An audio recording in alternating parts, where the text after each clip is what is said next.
이전 주 또 이렇게 같은 본문과 또 같은 말씀에 대해서 같은 내용으로 통해서 말씀을 전하고자 합니다.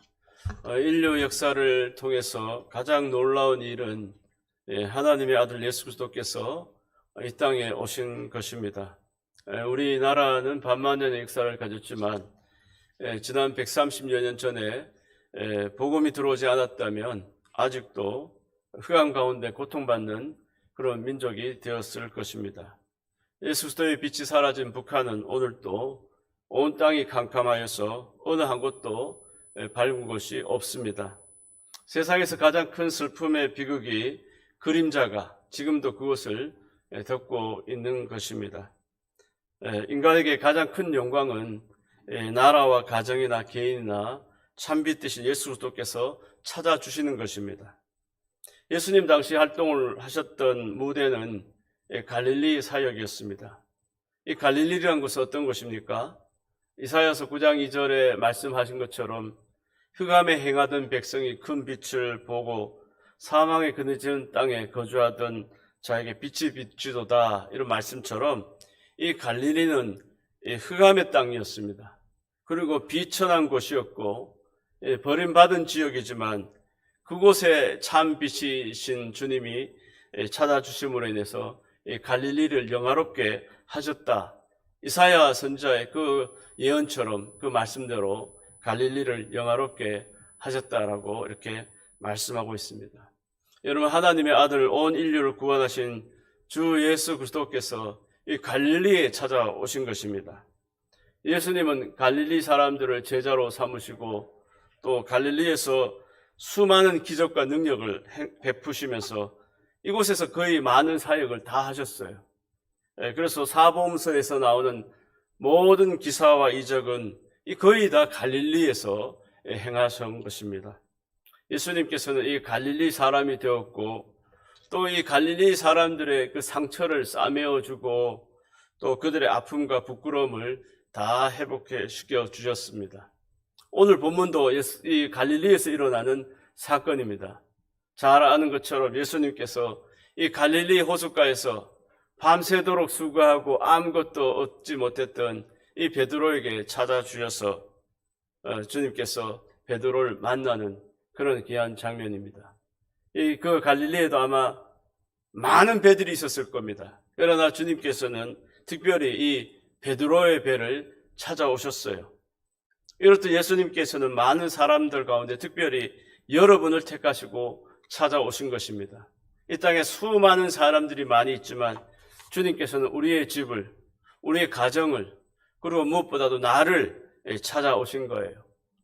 여러분, 세상은 자기 스스로 선택해야 할 일들이 너무 많습니다. 날마다 선택의 연속이에요. 그러나 하나님 나라는 그렇지 않아요. 하나님 나라는 오히려 내가 선택하는 것이 아니라 하나님께서 먼저 나를 선택해 주신 거예요. 그래서 내가 선택한 것이 아니에요. 그래서 하나님께서는 이 아브라함에게 75세 갈대아 우르에 있던 아브라함을 선택하시고 찾아주시고 불러주셨고, 또 뿐만 아니라 이 낙심과 절망 가운데 있던 이 베델에서 잠을 자던 야곱에게 하나님께서 찾아와 주셔서 야곱아, 야곱아 부르시고, 또 광야에서 외롭게 쓸쓸하게 노년을 보내고 있는 이 모세를 부르셨어요. 찾아오신 거예요. 모세가 하나님을 선택한 게 아니에요. 하나님께서 모세를 딱 선택하시고, 뿐만 아니라 자신을 핍박했던 혈기등등했던 그 사도 바울, 이 얼마나 혈기가 등등합니까? 그러나 다메섹 도상에서 주님께서 찾아오시고 선택하신 거예요. 바울아, 바울아, 그러면서 주님께서 부르시고 그를 하나님의 나라의 일꾼으로 삼아주셨어요. 이처럼 하나님께서 먼저 나를 선택하시고 내가 너와 함께 하리라 하신 주님께서 나를 택하시고 자녀 삼아주시고 나의 삶을 인도해 주신 줄 믿습니다. 우리는 이 은혜에 감사해야 돼요. 여러분, 부름받은 이 은혜에 항상 우리가 감사할 줄 알아야 돼요. 성도라 하면은, 내가 참으로 진정한 성도라 하면은 이 은혜를 먼저 깨닫는 거예요. 아, 내가 잘나서 선택받은 게 아니고, 잘나서 주님 앞에 하나님 앞에 나오는 것이 아니라 하나님께서 나를 선택해 주셨구나. 이 은혜에 먼저 감사할 줄 아는 것이 성도의 삶이에요. 온전한 삶이 되는 거예요. 아, 하나님의 은혜로 이 쓸데없는 자 왜 구속하여 주는지 난 알 수 없도다. 내가 믿고 또 의지함은 내 모든 형편 잘 아는 주님 늘 돌봐 주실 것을 나는 확실히 아네. 여러분, 주님께서 우리를 선택하신 거예요. 나를 불러주시고 구속해 주신 줄 믿습니다. 할렐루야. 이 은혜를 우리가 알지 못하면 신앙이 자랄 수가 없는 거예요. 여러분, 베드로의 배를 찾아오신 예수님께서 맨 처음에 하신 일이 무엇입니까? 말씀을 전해주셨어요. 말씀. 천국의 복음을 전해주신 거예요. 여러분, 성도들의 믿음 생활을 시작한 후에 첫 번째 받는 은혜가 말씀의 은혜예요. 말씀의 은혜. 하나님께 택함을 받아 주님을 나의 구주로 영접하고 주님의 자녀가 된 성도는 이 말씀에 재미를 붙여야 돼요. 우리는 세상에 재미가 있고 세상의 오락과 취미와 레저에만 늘 관심을 갖던 성도가 이제 주님의 자녀로서 첫 발을 딛게 되는 그 첫 번째 발걸음은 말씀에 재미를 붙이는 거예요. 여러분, 이 말씀에 재미를 붙이는 것은 육적인 관심과 흥미와는 달라요. 세상의 즐거움과 이 말씀에 재미를 붙이는 것은 완전히 질적으로 다른 거죠. 이건 육적인 거라면 이건 영적인 거예요. 그래서 육적인 관심과 흥미와는 달리 이 영적인 것을 이 말씀에 재미를 붙이는 것은 하나님의 은혜 없이는 되지 않아요. 성령의 인도하심을 따라 점차적으로 이 말씀에 대한 관심과 재미가 붙으면서부터 조금씩 하나님의 자녀로서의 새로운 삶이 시작되는 거예요. 여러분, 평생 교회를 다녀도 이 말씀에 대한 관심이 부족하거나 없거나 해서 믿음이 자라지 않을 뿐만 아니라 신앙의 첫 발도 못 딛는 거예요. 신앙의 문턱도 못 뛰어가는 거예요. 참된 신앙생활의 기쁨과 은혜를 경험하지 못하는 거예요. 그래서 신앙의 첫 발걸음은 내가 이제 좀 더 말씀에 흥미가 생기는구나. 교회에 나와서 그래서 또 말씀을 듣는 것이 좋구나. 또 내가 성경을 전혀 안 보다가 세상의 것만 그렇게 날마다 누리고 보다가 흥미와 관심을 갖다가 언젠가부터 내 마음에 말씀이 자꾸 읽고 싶다. 말씀을 듣고 싶다. 여기서부터 신앙의 첫걸음들이 점차적으로 시작이 되는 거예요. 그래서 말씀을 들으면 힘이 나야 하고 말씀의 은혜를 받아야 해야 돼요. 여러분, 말씀을 통해 기쁨을 얻지 못한다면 하나님의 관계가 끊어지는 거예요. 교회를 나오다가 이제 말씀이 시들시들해지는 거예요. 내 영혼이 말씀을 듣기 싫어하는 거예요. 여러분, 자녀가 엄마가 주는 음식을 자꾸 거부하는 거예요. 왜 거부할까요? 몸이 아프니까. 몸이 병이 들면 먹는 것도 자꾸 거절하는 거예요. 내 영혼이 병들면 말씀 듣기가 시들시들해지고 교회 나가서 하나님 앞에 말씀 듣는 것도 별로 흥미가 안 생겨요. 그러다가 서서히 그 영혼이 하나님 앞에 멀어지고 하나님과 관계가 끊어지고 교회와 끊어지고. 여러분, 말씀을 듣는 자가 건강한 성도고 말씀의 흥미와 관심을 가지면서부터 내 영혼이 살아나고 강건해지고 하나님의 은혜와 축복을 받게 되는 줄 믿습니다. 왜 그렇습니까? 하나님의 말씀은요 1.1획도 틀림이 없는 약속의 말씀이고 축복의 말씀이에요. 축복의 말씀. 내 영이 주의 말씀을 들을 때마다 읽을 때마다 더 강건해지는 거예요. 강건해지는 거예요. 육신의 건강은 운동과 음식을 통해서 얻는다면 내 영혼의 건강은 말씀을 들을 때 내 영혼이 강건해지고 말씀을 읽을 때 내 영혼이 더욱더 건강해지고. 할렐루야. 그러므로 우리는 하나님의 말씀을 읽는 자는 복이 있는 거예요. 듣는 자에게도 복이 있는 줄 믿습니다. 말씀은 하나님께서 우리에게 주신 가장 큰 은혜요 축복이에요. 그래서 말씀 속에 모든 것이 담겨 있는 거예요. 말씀 안에서 하나님이 살아계심을 깨닫게 되고 하나님의 아들 예수 그리스도를 만나게 되는 거예요. 여러분, 예수 그리스도는 말씀이 육신이 되어 우리 가운데 오신 분이에요. 그래서 말씀을 듣고 읽을 때 예수 그리스도를 거기서 만나는 거예요. 너 육안으로 보여주세요. 아니에요. 우리가 듣는 것이 기독교예요. 말씀을 듣고 또 말씀을 읽을 때 주님께서 내 마음에 서서히 찾아오시는 거예요. 찾아오셨어요. 여러분, 하나님의 말씀으로 무장하면 마귀를 이길 수가 있는 거예요.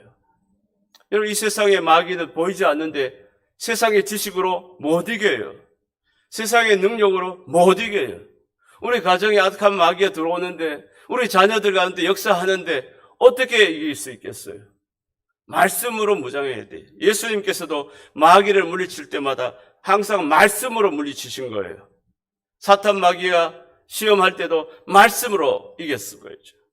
여러분, 하나님의 말씀은 병든 인간의 영혼을 소성케 하고 모든 문제를 해결하고 병든 심령을 치료해 주시는 줄 믿습니다. 여러분, 우리 인간은 원래 깊은 병이 들어있었어요. 아담과 하와가 범죄한 이후 인간은 머리끝부터 발끝까지 성한 데가 한 곳도 없었어요. 아담의 죄는 모든 피조물에게 저주를 가져왔으며 그의 죄는 그의 자손, 모든 자손들에게도 다 전가된 거예요. 그래서 원래 순결하고 선했던 우리 본성이 지금은 다 타락한 거예요. 그래서 우리 기독교 장로교는 특별히 인간에 대해서 규명하기는 전적 타락이에요. 전적 타락. 어디 하나라도 선한 것이 없다는 거예요. 우리는 태어날 때부터 타락했어요. 타락한 거예요. 여러분, 다윗도 예외가 아니죠. 그는 시편 51편에 내가 죄악 중에서 출생하였으며 어머니가 죄 중에서 나를 잉태하였나이다. 이렇게 고백하는 거예요. 바울은 로마서 5장 12절에 이 사실을 또 분명하게 말합니다. 그러므로 한 사람으로 말미암아 죄가 세상에 들어오고 죄로 말미암아 사망이 들어왔느니 이와 같이 모든 사람이 죄를 지었으므로 사망이 모든 사람에게 이르렀느니라 이렇게 말씀하고 있어요. 여러분, 아담의 죄가 모든 인류에게 퍼져 있는 거예요. 이렇게 만신창이로 된 우리 인간을 회복시키는 이 길은 말씀이 임하는 거예요. 이거 한 길뿐이에요. 여러분, 우리가 만신창이가 되어 있는데 우리 어디 하나 성한 것도 없는데 이 영혼을 회복시키는 길이 뭘까요? 이 말씀이 임할 때 비로소 우리 인간은 모두 전주에서 멸망받을 이 불치병으로부터 치료될 수 있게 되는 줄 믿습니다. 여러분, 말씀이 우리 가운데 찾아와야 돼요. 그게 누구? 예수 그리스도인 거죠. 말씀이 육신이 되어 우리 가운데 찾아오신 거예요. 그래서 말씀이 임할 때 우리가 치유가 되는 거예요. 여러분, 하나님의 말씀은 능치 못하심이 없어요. 천하의 막대 먹은 인간도 말씀으로 은혜를 받으면 새 사람이 되는 거예요. 새 사람이 돼요. 여러분, 하나님의 말씀은 우리 영과 혼과 골수를 찔러 쪼개서 치료해 주신다고 말씀하고 있는 거예요. 아무리 유능한 외과 의사도 인간의 육신을 수술할 수는 있을 줄 몰라도 심령을 수술할 수는 없어요. 겉에는 수술할 수가 있어요. 그러나 그 안에 깊은 내면의 인간의 심령과 영혼을 어떻게 외과 의사가 수술한들 수술이 되나요? 마음속에 깊이 박혀있는 병을 어떻게 치료할 수 있겠습니까? 인간의 욕심을, 저주를, 악한 마귀를 수술하고 치료할 수 있는 의사는 이 세상에 어디에도 없어요. 그러나 하나님의 말씀은 모든 병을 치료할 수 있는 줄 믿습니다. 여러분, 우리 뼛속 깊이 박혀있는 온갖 악의 세력, 죄의 그 깊은 뿌리를 다 치료할 수 있는 분이 바로 말씀이에요. 말씀을 통해 승리의 삶을 살아가시는 성도 여러분 다 되시기를 주의 이름으로 축원합니다. 항상 우리가 말씀을 읽고 듣고 지키고 사랑하고 사모하며 살아가는 성도 여러분 다 되시기를 주의 이름으로 축원합니다. 누가복음 11장 27절 이하에 보면 무리 중에 한 여자가 음성을 높여서 가로되 당신을 뵌 태와 당신을 먹인 젖이 복이 있도소이다 하니 예수께서 가라사대 오히려 하나님 말씀을 듣고 지키는 자가 복이 있느니라 하시니라 이렇게 말씀하고 있어요. 여러분, 예수님께서 말씀을 전하시는 것을 본 여자들이 야, 어떻게 저런 아들을 낳은 어머니는 얼마나 복이 많은 사람일까, 이렇게 다들 말씀을 듣는 여자분들이 부러워하는 거예요. 그때 예수님께서 아들을 낳은 어머니가 복이 있는 것이 아니라 말씀을 듣는 자가 복이 있다 이렇게 말씀하신 거예요. 예수님께서 말씀하시기를 그 아들을 낳은 자가 복이 있는 것이 아니라 말씀을 듣는 자가 복이 있도다 이렇게 말씀하는 거죠. 여러분, 무엇이 복이라고요? 말씀을 듣는 자가 복이 있다는 거예요. 마태복음 4장 4절에도 보면 사람이 떡으로만 살 것이 아니요 하나님의 입으로 나오는 모든 말씀으로 살 것이니라 하였느니라 이렇게 말씀하고 있어요. 여러분, 동물은 떡만 있으면, 먹을 것만 있으면 살지만 사람은 떡으로 살 수가 없어요. 사람이 잘 먹어야, 꼭 잘 먹어야 잘 삽니까? 그렇지 않아요. 사람이 잘 사는 것은 이 떡으로는 안 돼요. 오늘 잘 먹었다 잠깐 기분 좋아요. 그러나 내 영혼은 그 말씀과는, 그 떡과는 아무 상관이 없어요. 여러분, 사람이 잘 사는 게 뭡니까? 하나님의 말씀을 잘 듣고 순종할 때 잘 살 수 있는 거예요. 할렐루야. 하나님의 말씀으로 무장되었을 때 어디서든지 잘 되고 축복받고 승리할 수 있는 거예요. 그래서 내가 잘 되기를 원하십니까? 떡으로만 살면 안 돼요. 사람이 떡으로만 살 것이 아니요 하나님의 입으로 나오는 모든 말씀으로 살 것이니라. 여러분, 사람은 하나님의 말씀으로 살아야 영혼이 잘 되고 범사에 잘 되고 형통한 하나님의 은혜와 축복을 누리게 되는 줄 믿습니다. 여러분, 말씀을 통해 기쁨을 얻은 사람에게는 또 다음의 기쁨이 찾아와요. 그 기쁨이 뭘까요? 은혜를 체험하게 되는 거예요. 예수님께서 베드로에게 깊은 데로 가서 그물을 내리라고 말씀하셨을 때 베드로는 말씀에 순종해서 그물이 찢어지도록 많은 물고기를 얻을 수가 있었어요. 주님께서는 먼저 영혼의 기쁨을 채워주시지만 육체의 기쁨도 함께 채워주세요. 속사람도 채워주시고 겉사람도 채워주시는 거예요. 성도는 이러한 기적을 경험해야 될 줄 믿습니다. 여러분, 예수님을 믿음으로써 속사람만 잘 되는 게 아니에요. 우리 삶의 형통함을 겪고 건강도 행복도 기쁨도 자꾸 경험해 봐야 되는 거예요. 오늘 어떤 성도님이 찾아왔어요. 목사님 기도해 주셔서 감사합니다. 자녀들이 너무 잘 되었어요. 취업이 어려운데 자녀 둘이 다 취업이 됐어요. 감사합니다. 기도해 주셔서 감사합니다. 이렇게 감사하는 마음으로 찾아오셨어요. 여러분, 성도는요, 그냥 영의 육신, 영만 잘 되는 게 아니라 이렇게 내 삶의 형통함과 건강과 행복과 자녀들이 잘 되고 이런 걸 경험해야 돼요. 예수를 믿고 제사함 받은 후에 구원의 기쁨은 충만하지만 육체의 삶은 안 되고 고통스럽다면 그것은 하나님의 뜻이 아니에요. 하나님은 아브라함에게도 이삭에게도 야곱에게도 모든 일을 잘 되게 하시고 세상적으로도 복을 받게 하셨어요. 여러분, 말씀을 통해 은혜 받은 성도는 깊은 곳에 그물을 내릴 때 그물이 찢어지도록 축복을 받게 되는 것처럼 우리 삶에도 이러한 은혜가 반드시 따르게 되는 줄 믿습니다. 여러분, 이런 큰 축복의 기쁨을 여러분 모두 다 체험하시기를 주의 이름으로 축원합니다. 여러분 자녀가 잘 되고 범사가 잘 되고 영육이 더욱 강건해지고 어떻게 이렇게 잘 될까? 이 말씀을 듣고 순종하고 믿고 나가니까 왜 이렇게 잘 될까? 저는 그런 분들 너무 많이 만났어요. 얼마나 많이 축복을 받았는지 말씀을 듣고 은혜를 받고 하니까 마치 그물이 찢어지는 것처럼 얼마나 이렇게 큰 은혜를 받은지 몰라요.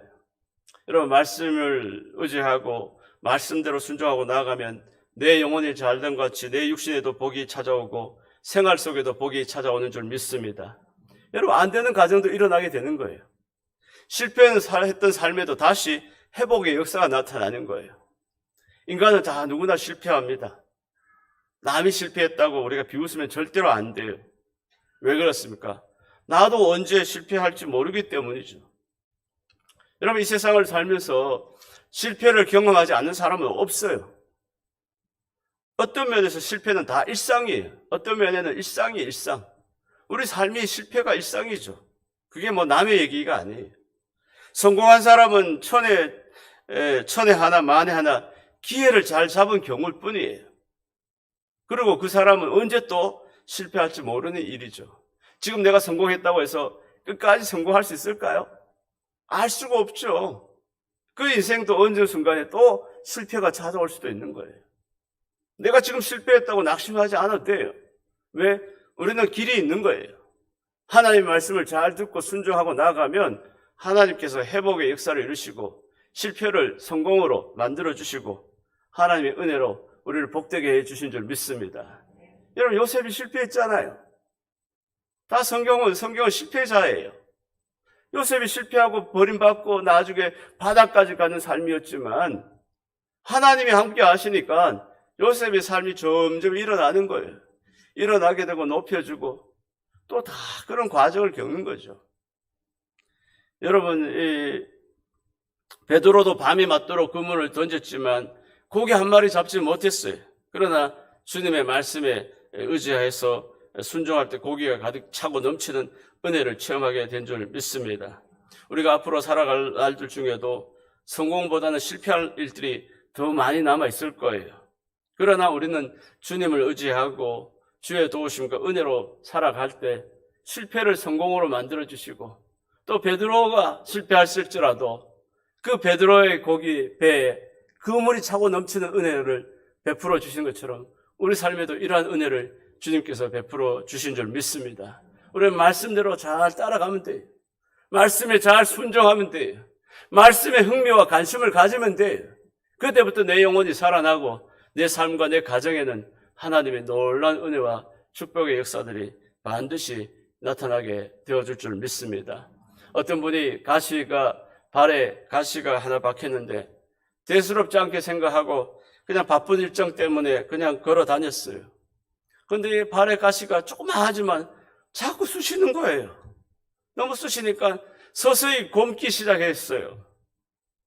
여러분, 원래 곪을 때는 열이 나고 몸살도 나는데 너무 바쁜 일정에 쫓겨 살다 보니 그냥 앞쪽으로만 디디고 힘들게 다녔는데 너무너무 고통이 심하니까 참다 못해서 바늘로 가시를 빼냈는데 이튿날에는 언제 그랬냐는 듯이 아주 멀쩡하더라는 거예요. 여러분, 우리 아주 조그만 가시 하나라도 온몸을 아프게 하듯이 인간은 이만큼 연약한 존재예요. 보이지 않는 가시지만 그 가시가 내 마음을 얼마나 찌르고 내가 육체적으로 얼마나 고통스럽겠어요. 여러분, 내가 강하다고 자부할지 몰라도 사실 다 별 수가 없는 거예요. 작은 가시 하나만 내 몸에 들어와도 내 몸은 감당할 수 없는 거예요. 여러분, 내 안에 아무리 작은 시험이 와도 그 시험을 견뎌낼 방법이 없다는 거예요. 주님을 의지할 때 주님께서 우리의 아픈 가시를 빼내주시고 깨끗이 아물게 해주시고 또 우리를 은혜 가운데 인도해 주신 줄 믿습니다. 맡기세요. 주님께 맡기세요. 나 안에 가시 주님께서 어느 순간에 자고 일어났는데 없어졌네? 주님께서 나를 도와주셨네? 내 안에 가시가 얼마나 많아요. 우리 삶에 이러한 일들이 시험들이 얼마나 많아요. 그러나 주님께서는 모든 것 하나하나 가시도 빼주시고 삶의 시험도 이기게 해주시고 삶의 어려움도 넘어가게 해주시고 모든 것 주의 은혜로 우리를 복되게 해 주시는 줄 믿습니다.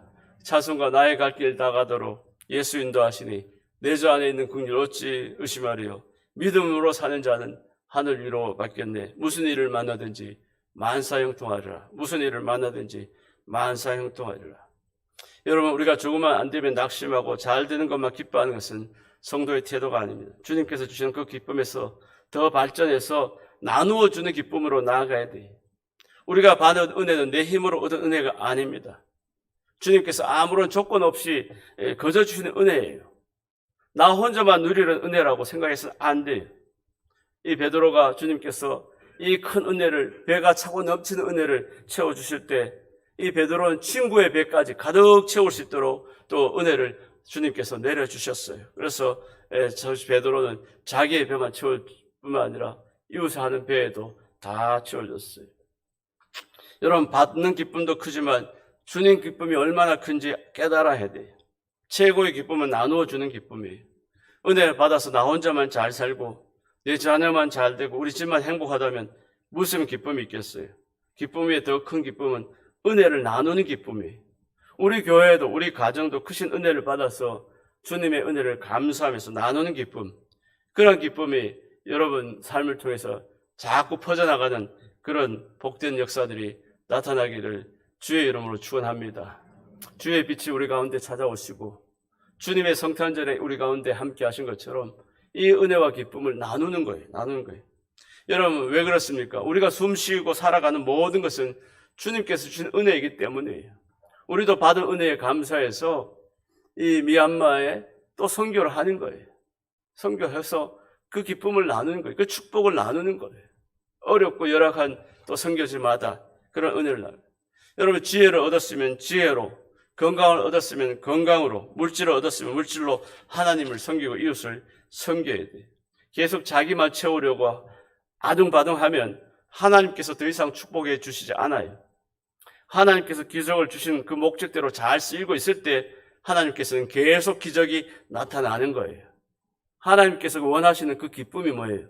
내가 받은 은혜를 나눌 때 하나님께서 계속해서 공급하시지만 그 받은 은혜를 내 것으로만 채우면은 그 이상 기적은 스탑. 하나님은 더 이상 은혜를 나누어 주실 수가 없어요. 야고보서 1장 15절에도 보면 욕심이 잉태한 즉 죄를 낳고 죄가 장성한 즉 사망을 낳느니라 이렇게 말씀하고 있어요. 욕심을 내면 반드시 문제가 생기는 거예요. 가정도 안 되고 교회도 안 되고 나라도 안 되는 거예요. 왜 그렇습니까? 이 자기 중심의 삶으로 돌아서면 하나님께서도 그만 돌아서시기 때문이에요. 내 가정, 내 거 자꾸 그렇게 하면은 하나님도 외면하시는 거예요. 어떻게 내 거밖에 모르냐? 네 거밖에 모르냐? 하나님께 받은 은혜를 나눠줄 줄도 알아야지. 좀 더 그래도 좋은 일에 써야지. 이럴 때 하나님께서 계속 은혜를 주시는데 받은 은혜에 감사하지만 내 거밖에 모르면 하나님께서 더 이상 돌아서는 거예요. 여러분, 자기 중심의 삶으로 돌아서면 하나님께서도 그만 외면하시는 거예요. 외면하시는 거예요. 여러분, 곡식을 심을 때 곡식 하나를 심으면 한 알만 열립니까? 복숭아 한 개를 심으면 복숭아 한 개만 열립니까? 하나를 심었는데 많은 열매가 맺히는 거예요. 벼를 하나 심었지만 어떻게 해요? 얼마나 많은 열매가 있습니까? 열매가 한 알만 심어도 많은 열매가 맺히는 거예요. 열매가 많이 열려야 주인을 기쁘게 할 수가 있는 거예요. 하나를 심어가지고 한 알만 딱 내면 그거 어떻게 주인이 기뻐하겠어요? 하나를 줬는데 하나를 열매를 많이 맺으니까 주인이 기뻐하는 거예요. 하나님께서 은혜를 주셨는데 그 은혜를 받아서 많은 열매를 맺어야 하나님께서 기뻐하시고 하나님께 영광이 되는 줄 믿습니다. 하나님께 많은 열매로 하나님께 영광을 올려드리는 복된 성도 여러분 다 되시기를 다시 한번 주의 이름으로 축원합니다. 이 말씀의 은혜를 받고 나면 또 무엇보다도 자신이 아무것도 아니라는 사실을 깨닫게 되는 거예요. 여러분, 죄인이라는 것을 깨닫게 되는 거예요. 오늘 베드로가 이 고기를 잡지 못했지만 말씀대로 그물을 내리는데 고기가 엄청나게 이 배가 그물이 찢어질 정도로 많이 고기를 발견하게 되었어요. 여러분, 그러나 이 베드로는 그 사건을 통해서 고기가 많이 차고 넘치는 것보다 더 놀라운 것은 그 마음의 심경의 변화가 일어난 거예요. 여러분, 고기하고 이 죄인하고 심경의 변화가 무슨 상관관계가 있어요? 아무 관계는 없지만 그럼에도 불구하고 하나님은 이 베드로가 이 은혜를 통해서 자기가 죄인이라는 것을 깨닫게 해주신 거예요. 여러분, 지금까지 자신이 생각해 보았던 모든 일이 거꾸로 보이기 시작하는 거예요. 여러분, 나는 의인이다. 나는 옳다. 나는 정말 다른 사람보다 낫다. 아니라는 거예요. 어느 순간에 이 베드로는 자기가 거꾸로 보이기 시작한 거예요. 아, 나는 죄인입니다. 여러분, 깊은 해결을 통해서 새로운 삶을 살게 되는 거예요. 교회에 나와서 말씀을 듣고 주님 앞에 은혜를 받게 되면 주님께서 만왕의 왕이시고 만주의 주심을 깨닫게 될 뿐만 아니라 제일 중요한 것은 뭐냐? 주님, 저는 죄인입니다. 이런 고백이 나오는 거예요. 여러분, 베드로는 엄청난 고백을 한 거예요. 이 기쁨, 고기를 잡은 기쁨, 그거는 아무것도 아니에요. 내가 죄인입니다. 여러분, 죄를 고백하고 주님께서 나의 죄를 대신 짊어지셨음을 깨닫게 되는 거예요. 그래야 정성적인 성도의 삶으로 깊이 들어가게 되는 거예요. 여러분, 교회에 나와서 이 깨달음이 없다면 나는 아직 의인입니다. 나는 괜찮아요. 나는 잘났어요. 여러분, 이 죄인이라는 깨달음이 없다면 신앙이 정상적으로 성장할 수가 없어요. 여러분, 바울은 죄인인 줄 몰랐어요. 잘났어요. 또 가말리엘 문화에서 얼마나 학벌도 뛰어났습니까? 부모는 아주 유복한 가정에서 태어났어요. 자기도 공부도 할 만큼 했어요. 자기가 죄인인 줄 몰랐어요. 그러나 다메섹 도상에서 예수님을 만나고 은혜를 받고 나서 그가 깨달은 게 뭐냐? 주님, 저는 죄인 중에 개수입니다. 이걸 깨달은 거예요. 여러분, 사람은 평생 자신이 누군지를 잘 몰라요. 깨닫지 못하고 살다가 그냥 가는 거예요. 근데 하나님 앞에 가장 중요한 깨달음이 뭐냐? 우리가 깨달아야 하는 게 뭐냐? 내가 죄인이다. 여러분, 예수님이 왜 이 땅에 오셨어요? 왜 오셨습니까? 죄인을 위해서 오신 거예요. 의인을, 건강한 자를 위해서 온 게 아니에요. 예수님은 죄인을 위해서, 의인을 위해서 찾아오신 게 아니에요. 다 모든 사람이 죄 가운데 있는 우리 인류를 위해서 이 땅에 죄로부터 우리를 구원하시기 위해서 이 땅에 오셨어요. 근데 나는 죄인이 아닙니다. 나는 의롭습니다. 이런 사람이 어떻게 주님께서 찾아주시겠어요? 나는 죄인입니다. 주여, 저를 용서해 주세요. 저를 불쌍히 여겨주세요. 저에게 긍휼과 자비를 베풀어 주세요. 이러한 심령마다 주님께서는 찾아주시고 함께해 주시고 역사해 주신 줄 믿습니다. 여러분, 그물이 찢어지는 기쁨, 그거 잠깐이에요. 나누어주는 기쁨, 그것도 잠깐이에요. 정말 그 가장 높은 기쁨이 바로 이 자기 자신을 아는 거예요. 주님께서는 우리가 이러한 기쁨을 누리기를 원하시는 줄 믿습니다. 주님은 죄인 가운데 찾아오신 거예요. 의인은 주님 상대하지도 않아요. 내가 옳다, 내가 잘났다, 주님 그들도 다 안 봐요. 내가 죄인입니다. 내가 죄인입니다. 나는 용서받을 수도 없을 죄인입니다. 나를 불쌍히 여겨주세요. 그러한 심령에 주님께서 찾아오시고 또 그러한 심령을 복되게 하시고 그러한 심령이 정상적으로 믿음이 잘 자라서 하나님께 진정한 영광이 되고 큰 축복이 되고 큰 믿음의 복된 삶이 다 되어질 줄 믿습니다. 여러분, 예수님은 갈릴리에 찾아오셔서 말씀을 통하여 불가능한 일을 가능토록 하셨습니다. 병든 자도 고치시고 죽은 자도 살리시고 눈먼 자도 눈을 뜨게 하시고 주님은 능치 못하심이 없는 주님이십니다. 여러분 가운데도 주님은 찾아오셨어요.